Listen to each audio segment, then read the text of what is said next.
अहम अपडेट आपको देंगे। एशिया कप से कबल पाकिस्तान क्रिकेट टीम को बड़ा धचका लग गया। शाहीन शाह अफरीदी एशिया कप से बाहर हो गए हैं। डॉन न्यूज के नुमाइंदे इमरान सिद्दीक से बात करेंगे। इमरान, पीसीबी की जानिब से क्या बताया गया है?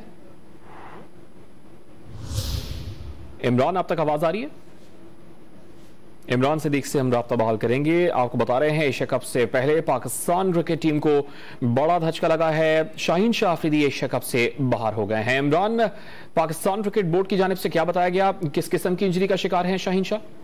हाँ जी बिल्कुल, श्रीलंका के खिलाफ पहले टेस्ट में गॉल टेस्ट में जो शाहीन शाह अफरीदी इंजरी का शिकार हुए थे उसके बाद से वो रिकवर नहीं कर पाए। दूसरा टेस्ट भी उन्होंने नहीं खेला था और नीदरलैंड के खिलाफ जो सीरीज के 2 मैचेस हैं उसमें भी वो बाहर हो गए हैं। तो घुटने की इंजरी का शिकार है और पीसीबी का जो मेडिकल पैनल है उसकी रिपोर्ट के मुताबिक शाहीन शाह अफरीदी को 4 से 6 हफ्ते जो है आराम का मशवरा दिया गया है, जिसके इस दौरान वो किसी भी क्रिकेट की सरगर्मी से जो है दूर रहेंगे और एशिया कप से वो बाहर हो गए। जबकि इंग्लैंड की टीम जो पाकिस्तान आनी है सितंबर में उसमें भी वो शिरकत नहीं कर सकेंगे, क्योंकि घुटने की इंजरी जो उनकी बताई जा रही है काफी संगीन हो गई है। बहुत बड़ा धक्का है पाकिस्तान को एशिया कप के लिए, क्योंकि T20 वर्ल्ड कप की उनकी परफॉर्मेंस देखें तो भारत के जो टॉप 3 बैट्समैन थे उनको उन्होंने आउट किया और मैन ऑफ द मैच रहे थे। तो नीदरलैंड के खिलाफ जो हमारी अभी तक की बॉलिंग रही है शाहीन शाह अफरीदी के बगैर, वो भी कोई इतनी करामत साबित नहीं हुई। पाकिस्तान को उनके बगैर मुश्किलात का सामना करना पड़ा था और अब जबकि एशिया कप सामने है और इंग्लैंड की सीरीज सामने है तो शाहीन शाह अफरीदी के बगैर पाकिस्तान की बॉलिंग जो है